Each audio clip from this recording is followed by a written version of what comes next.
ಎಲ್ಲರಿಗೂ ನಮಸ್ಕಾರ. Welcome to ಸಮೃದ್ಧಿ ಅಡುಗೆ ಮನೆ ಚಾನಲ್. ಇವತ್ತು ನಾವು ಸೂಪರ್ ಆಗಿರುವಂತ ದೋಸೆ ರೆಸಿಪಿನ ಮಾಡ್ತಾ ಇದ್ದೀನಿ.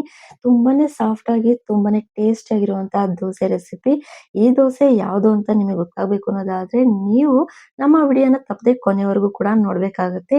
ಹಾಗೆ ವಿಡಿಯೋನ ಸ್ಟಾರ್ಟ್ ಮಾಡೋದಕ್ಕಿಂತ ಮುಂಚೆ ಇನ್ನೂ ನಮ್ಮ ಚಾನಲ್ನ ಯಾರೆಲ್ಲ ಸಬ್ಸ್ಕ್ರೈಬ್ ಮಾಡ್ಕೊಂಡಿಲ್ಲ ಪ್ಲೀಸ್ ಸಬ್ಸ್ಕ್ರೈಬ್ ಮಾಡ್ಕೊಳ್ಳಿ. ಹಾಗೆ ನಿಮ್ಮ ರೈಟ್ ಸೈಡ್ ಇರುವಂತಹ ಬೆಲ್ ಐಕನ್ ಮೇಲೆ ಕ್ಲಿಕ್ ಮಾಡಿ. ಇವಾಗ ಇದು ಯಾವ ದೋಸೆ ಅಂತ ನೋಡೋಣ ಬನ್ನಿ.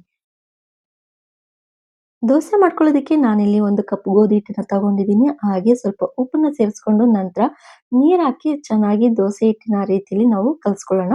ನೋಡ್ತಾ ಇದೀರಲ್ವಾ ಈ ರೀತಿ ಕಲ್ಸ್ಕೋಬೇಕು. ಇವಾಗ ಮೇನ್ ಇಂಪಾರ್ಟೆಂಟ್ ಆಗಿ ನಾವು ದೋಸೆ ಮಾಡ್ತಿರೋದು ಆಲೂ ದೋಸೆ. ತುಂಬಾನೇ ಕ್ರಿಸ್ಪಿಯಾಗಿ ತುಂಬಾನೇ ಟೇಸ್ಟಿಯಾಗಿ ಇರುವಂತಹ ದೋಸೆ ಇದು. ಸೊ ಇವಾಗ ನಾನಿಲ್ಲಿ ಒಂದು ಆಲೂಗೆಡ್ಡೆನ ಬೇಯಿಸಿ ತುರಿದು ಇಟ್ಕೊಂಡಿದ್ದೀನಿ. ಇವಾಗ ಇದಕ್ಕೆ ನಾನಿಲ್ಲಿ ಒಂದು ಈರುಳ್ಳಿನ ಸಣ್ಣಾಗಿ ಹೆಚ್ಚಿಟ್ಕೊಂಡಿರುವಂತದ್ದು ಹಾಕೊಳ್ತಾ ಇದ್ದೀನಿ. ನಾನು ಇದಕ್ಕೆ 2 ಹಸಿಮೆಣಸಿನಕಾಯಿನ ಸಣ್ಣಗೆ ಕಟ್ ಮಾಡ್ಕೊಂಡು ಹಾಕೊಳ್ತಾ ಇದ್ದೀನಿ. ಹಾಗೆ ಇದಕ್ಕೆ 1/4 ಚಮಚದಷ್ಟು ಅರಿಶಿನ, ಹಾಗೆ ಉಪ್ಪು, ಹಾಗೆ ಸ್ವಲ್ಪ ಜೀರಿಗೆ ಇಷ್ಟನ್ನು ಸೇರಿಸ್ಕೊಂಡು ಫಸ್ಟ್ ನಾನು ಕಲ್ಸ್ಕೊಳ್ತಾ ಇದ್ದೀನಿ.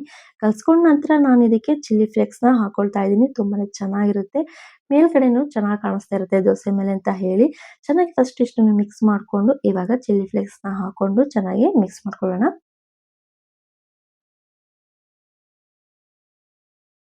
ನೋಡಿದ್ರಿ ಅಲ್ವಾ ಚೆನ್ನಾಗಿ ಮಿಕ್ಸ್ ಮಾಡ್ಕೊಂಡಿದ್ದಾಗಿದೆ. ಇವಾಗ ನಾವು ಗೋಧಿ ಹಿಟ್ಟಿನ ದೋಸೆ ರೀತಿಯಲ್ಲಿ ಕಲ್ಸ್ಕೊಂಡು ಇಟ್ಕೊಂಡಿದೀವಲ್ವಾ, ಇವಾಗ ಈ ಹಿಟ್ಟಿನೊಳಕ್ಕೆ ನಾವು ಆಲೂಗೆಡ್ಡೆನ ಹಾಕೊಂಡು ಚೆನ್ನಾಗಿ ಮಿಕ್ಸ್ ಮಾಡ್ಕೋಬೇಕು. ದೋಸೆ ಹಿಟ್ಟಿನ ರೀತಿನೇ ಚೆನ್ನಾಗಿ ತೆಳುವಾಗಿ ಮಿಕ್ಸ್ ಮಾಡ್ಕೊಳ್ಳೋಣ. ಹಾಗೆ ಗಟ್ಟಿ ಆಯ್ತು ಅನ್ನೋದಾದ್ರೆ ಸ್ವಲ್ಪ ನೀರನ್ನ ಸೇರಿಸ್ಕೊಂಡು ಮತ್ತೆ ನೀವು ಮಿಕ್ಸ್ ಮಾಡ್ಕೊಂಡು ದೋಸೆ ಹಿಟ್ಟು ರೀತಿನಲ್ಲಿ ಮಿಕ್ಸ್ ಮಾಡ್ಕೊಂಡ್ರೆ ಆಯ್ತು.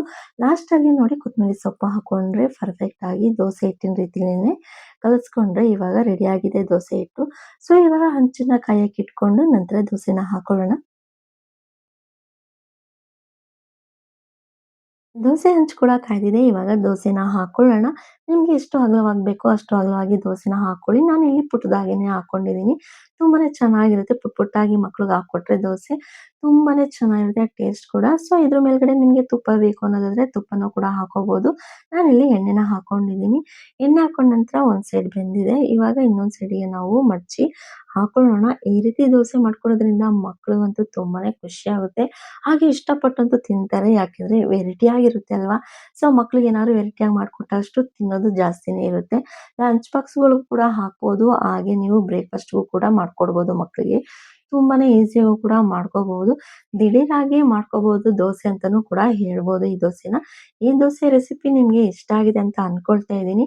ಈ ದೋಸೆನ ಯಾರೆಲ್ಲ ಮಾಡಿರ್ತೀರಾ ಸೊ ನನಗೂ ಕೂಡ ಕಮೆಂಟ್ ತಿಳಿಸಿ ಮಾಡಿದ್ರೆ ತುಂಬಾನೇ ಈಸಿಯಾಗಿ ಮಾಡ್ಕೋಬಹುದು ದೋಸೆ. ಈ ದೋಸೆ ರೆಸಿಪಿ ನಿಮ್ಗೆ ಇಷ್ಟ ಆಗಿದ್ರೆ ನಮ್ಮ ಸಮೃದ್ಧಿ ಅಡುಗೆ ಮನೆ ಚಾನೆಲ್‌ನ ಸಬ್ಸ್ಕ್ರೈಬ್ ಮಾಡ್ಕೊಳ್ಳಿ. ಹಾಗೆ ನೋಟಿಫಿಕೇಷನ್‌ಗೆ ಬೆಲ್ ಐಕಾನ್ ಮೇಲೆ ಕ್ಲಿಕ್ ಮಾಡಿ. ಇದರಿಂದ ನಮ್ಮ ವಿಡಿಯೋಸ್‌ಗಳು ನಿಮ್ಗೆ ಬೇಗ ರೀಚ್ ಆಗುತ್ತೆ ಕೂಡ. ನೀವೇ ಮೊದಲು ಕೂಡ ನೋಡ್ಬೋದು. ಹಾಗೆ ನಿಮ್ಮ ಫ್ರೆಂಡ್ಸ್‌ಗಳಿಗೂ ಕೂಡ ಈ ವಿಡಿಯೋನ ತಪ್ಪದೆ ಶೇರ್ ಮಾಡಿ. ಸೊ ನಾನಿಲ್ಲಿ ದೋಸೆಗೆ ಕಾಯಿ ಚಟ್ನಿನ ಮಾಡ್ಕೊಂಡಿದ್ದೀನಿ. ಕಾಯಿ ಚಟ್ನಿ ಬೇಡ ಅನ್ನೋದಾದ್ರೆ ನೀವು ಕೆಂಪು ಚಟ್ನಿ ಕೂಡ ಮಾಡ್ಕೋಬಹುದು. ತುಂಬಾನೇ ಚೆನ್ನಾಗಿರುತ್ತೆ. ದೋಸೆ ಕಾಯಿ ಚಟ್ನಿ ಅಂದ್ರೆ ನನಗಂತೂ ತುಂಬಾ ಇಷ್ಟ. ಅದ್ರಲ್ಲೂ ನನ್ನ ಮಗನಿಗಂತೂ ತುಂಬಾನೇ ಇಷ್ಟ ಕಾಯಿ ಚಟ್ನಿ. ಸೊ ನೋಡ್ತಾ ಇದೀರಲ್ವಾ ಎಷ್ಟು ಚೆನ್ನಾಗಿ ಕಾಣಿಸ್ತಿದೆ ಅಂತ ಹೇಳಿ. ತುಂಬಾನೇ ಕ್ರಿಸ್ಪಿ ಆಗಿ ಹಾಗೆ ಸ್ಪೈಸಿ ಆಗಿ ತುಂಬಾನೇ ಚೆನ್ನಾಗಿತ್ತು ದೋಸೆ. ನೀವು ಒಂದ್ಸಲ ಈ ದೋಸೆನ ಮಾಡ್ಕೊಳ್ಳಿ. ಹೇಗ್ ಬಂದಿದೆ ಅಂತ ನಮಗೂ ಕೂಡ ತಿಳಿಸಿ. Thank you.